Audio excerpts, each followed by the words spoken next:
Welcome to the stories on Echoes of Revenge. Step into a world where love turns dangerous, revenge feels inevitable, and every story drags you deeper into the shadows of desire, betrayal, and the human heart. Let's begin today's story. Christmas dinner at Mom's house smelled like ham and judgment. 32 family members crammed into the living room, paper plates balanced on knees, the artificial tree lights casting everything in red and green. My brother Derek stood up during gift exchange holding his phone like evidence. "I need to say something that affects everyone," he announced, voice carrying that executive authority he'd perfected at his tech company. He made $320,000 annually as VP of Sales. Mentioned it constantly. "I took action today to protect our family from legal liability." Everyone stopped talking. Wrapping paper ceased rustling. Alicia's been running her homeless shelter for 4 years. He made air quotes. Living in that apartment making $52,000 a year, claiming to help people. It's obviously a scam. Makes us all look complicit. My chest tightened. I sat on the floor near the tree holding coffee that had gone cold. So I reported her to the Federal Fraud Unit this morning. Full investigation. They're coming Monday. Finally we can stop pretending this isn't what it is. A charity scam embarrassing our family. The room erupted. Not in shock, in relief. "Dad, thank God someone had the courage." "Mom, I've been worried for years about what she's really doing with that money." "Uncle James, these homeless charity things are always fronts for drugs." "Cousin Michelle, you did the right thing, Derek. The responsible thing." "Sister Beth, honestly, she brought this on herself with all the secrecy." They went around, each person adding agreement, relief, certainty that I was running a scam and Derek had heroically exposed me. Derek looked directly at me. "You can thank me later. When the investigation proves what I already know, you'll understand I saved you from federal prison." I set down my coffee. Stood up. Walked out. Behind me I heard Beth. "See? Guilt. Classic guilty behavior." New Beginnings operated 4 properties across the city. 28 apartments serving people exiting homelessness. My salary was $52,000 because that's what the budget allowed. Comparable positions paid $140,000 to $180,000. I'd chosen this work. We'd housed 267 people over 4 years. Success rate, 79% transitioning to permanent housing within 14 months. Program efficiency, 90 cents per dollar going directly to services. Annual funding, $1.6 million. Federal grants, city contracts, private donations. Derek earned $320,000 and measured worth by salary. My choices didn't compute. Therefore I must be hiding something. Therefore he needed to expose me. I'd spent 30 years trying to prove my worth to this family. Every achievement, every sacrifice. Quarters fed into a slot machine that never paid out. Derek had just smashed the machine. Monday morning, federal housing investigator Thomas Rivera arrived at 9:02 a.m. Early 40s, federal credentials, briefcase worn from years of investigations. His handshake was firm, expression neutral. "Miss Chin, I'm here regarding complaint #2024 FH 8841. Allegations of fraud, embezzlement and misuse of federal housing funds. Everything's documented and ready." Our office occupied the ground floor of our main building, converted apartment complex, high ceilings, walls covered with photos. The success wall we called it. Residents on move-in day. Job training graduations. Keys to permanent apartments. 4 years of moments when homelessness ended. I'd spent Sunday organizing. 4 years of records. Every financial statement, every audit report, every grant agreement. Boxes stacked on the conference table. Thomas set up methodically. Laptop, folders, recording device. Started reviewing documents. His face revealed nothing. Trained investigator neutrality. "Your salary," he said after 30 minutes. $52,000 annually. "Correct. Market rate for executive directors of housing programs this size typically ranges from $140,000 to $180,000. "I'm aware." He made notes. Pulled transaction records from our emergency fund. $350 disbursements for security deposits, work clothes, bus passes. Each documented with intake forms, case manager signatures, outcome tracking. You operate 4 properties. 28 housing units. Yes. All owned by the organization. Purchased through HUD funding and city housing grants. Thomas pulled property records. Acquisition costs, valuations, maintenance logs. Everything transparent, exactly as required. He stood up. Walked to the success wall. Moved slowly along the timeline. 2020, 2021, 2022, 2023. Stopped at a photo from December 2019. Move-in day. Man in his late 30s holding keys, smiling despite obvious exhaustion. Thomas's hand came up slowly. Touched the photo. His finger landed on that face. That's me, he said quietly. The world stopped. 4 years ago I was homeless. Lost my job as a city housing inspector after a car accident left me with medical bills I couldn't pay. Lost my apartment 3 months later.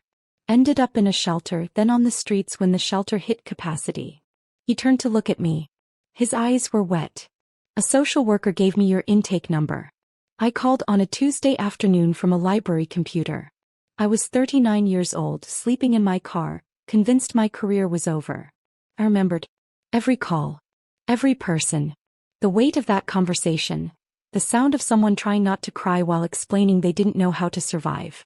You said we had an apartment available. You said, you helped house others for years. Now let us house you. I moved in that day. Apartment 3C. 1 bedroom, furnished, window that faced the courtyard. His voice cracked. I stayed 11 months. Your case manager helped me navigate bankruptcy and medical debt forgiveness. Your employment counselor connected me with the federal housing jobs program. Your benefits specialist helped me access disability insurance I'd paid into for 15 years. Thomas pulled out his federal credentials. Housing investigator. 5 years with the agency. I'm here because of this place. Because you answered that call. I'm a federal investigator now because you gave me apartment 3C and believed I was worth saving. He walked back to the table. Sat down. Professional armor rebuilt. I've spent 8 hours reviewing your records. Every bank statement, vendor contract, payroll record, grant report. I've verified every transaction. I've cross-referenced your financials against federal filings. He pulled out an official folder, federal seal embossed. New Beginnings has served 267 individuals over 4 years. Your program efficiency is 90%. 90 cents per dollar goes to services. Federal benchmark is 65%. You exceed that by 25 percentage points. Your success rate shows 79% successfully transitioned to permanent housing within 14 months. National average is 41%. His voice shifted, harder. Federal authority. Your brother Derek Chin filed complaint #2024H8841 alleging fraud, embezzlement and misuse of federal funds. The complaint suggested you were using this organization for criminal activity and your low salary indicated hidden compensation. Thomas slid the folder across. It hit my coffee mug, ceramic with "Home starts here," painted by a former resident. I opened it. The summary was highlighted. After comprehensive investigation, this office finds no evidence of fraud, embezzlement or misuse of federal funds.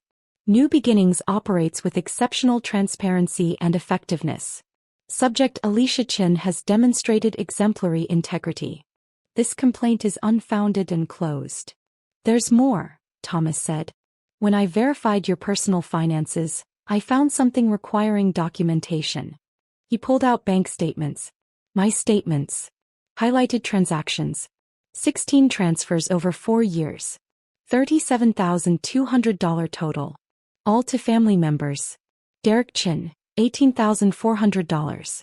Your parents, $12,800. Your sister Beth, $6,000. He laid them out. Derek's startup investment, $9,200. Mom and dad's property taxes, $7,600. Beth's car repair, $4,200. Smaller amounts scattered between. You were supporting the people who reported you for embezzlement. While earning $52,000 annually. While working documented 50-hour weeks. Thomas's jaw tightened. Your brother needs to hear these findings. I'm required to notify complainants. Can you call him? Derek arrived 42 minutes later with Beth. Both walked in with that confidence of people expecting vindication. "Well," Derek demanded. "What did you find?" Thomas stood. Professional. Immovable. "I found that your sister runs one of the most effective housing programs I've investigated in 5 years." Derek blinked. "But the salary doesn't make sense." "It makes perfect sense," Thomas said coldly. "She earns $52,000 because that's what the budget allows while maximizing services. She could earn $180,000 elsewhere. She chooses this work." He pulled out my bank statements, slid them across.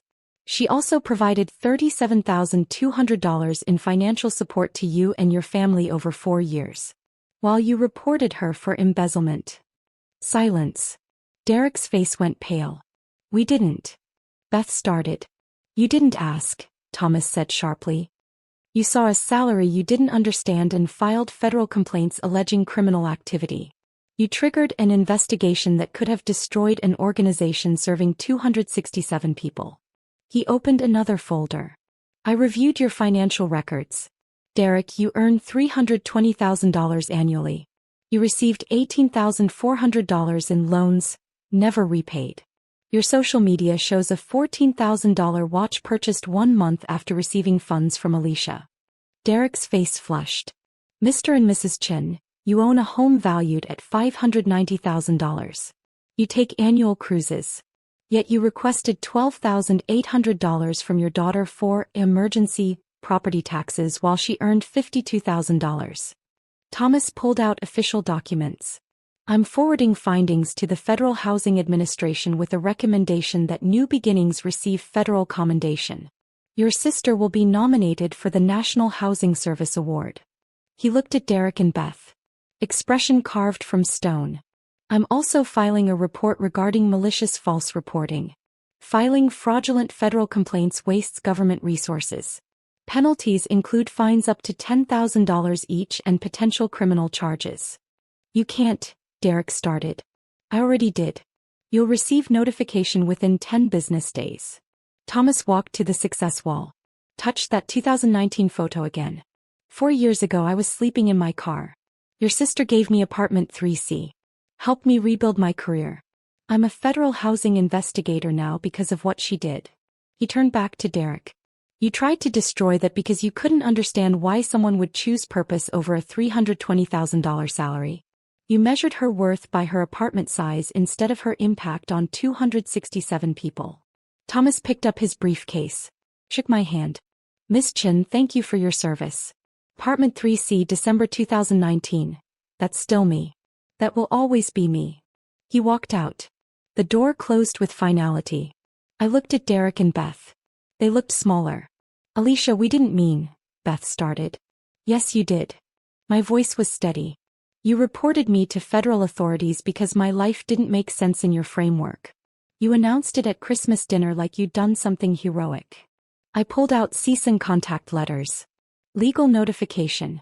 You're not to contact me, visit these properties, or mention this organization publicly. You're our family," Derek's voice cracked. "You reported me for federal crimes. At Christmas. While I was supporting you financially for 4 years." I walked to the door. Opened it. Apartment 3C. That's where Thomas lived when he had nothing. That's where transformation started. You'll never understand that." They left. I watched them go, then closed the door. 6 months later, I stood at the Federal Housing Summit receiving the Excellence Award. New Beginnings had expanded, $540,000 in new funding, 6 properties, 42 units. Thomas's commendation led to federal recognition, which led to transformational funding. My phone had 11 blocked numbers. Derek, Beth, parents, relatives wanting me to reconsider. The Federal Housing Administration had fined Derek and Beth $10,000 each for fraudulent reporting. Their names appeared in public records. Derek's company asked questions. Beth's employer investigated. I felt nothing about their consequences, just recognition that actions have results. At the ceremony, Thomas sat in the second row. When I accepted the award, he stood first for the ovation. After I drove to our newest property. Monday evening, 6:34 p.m. A woman stood outside, early 50s, garbage bag of belongings, that look of someone who'd run out of options. Do you have space? She asked quietly. We always have space, I said. Come inside. This was the work. This was worth everything. The account with my family is closed. And I am finally free.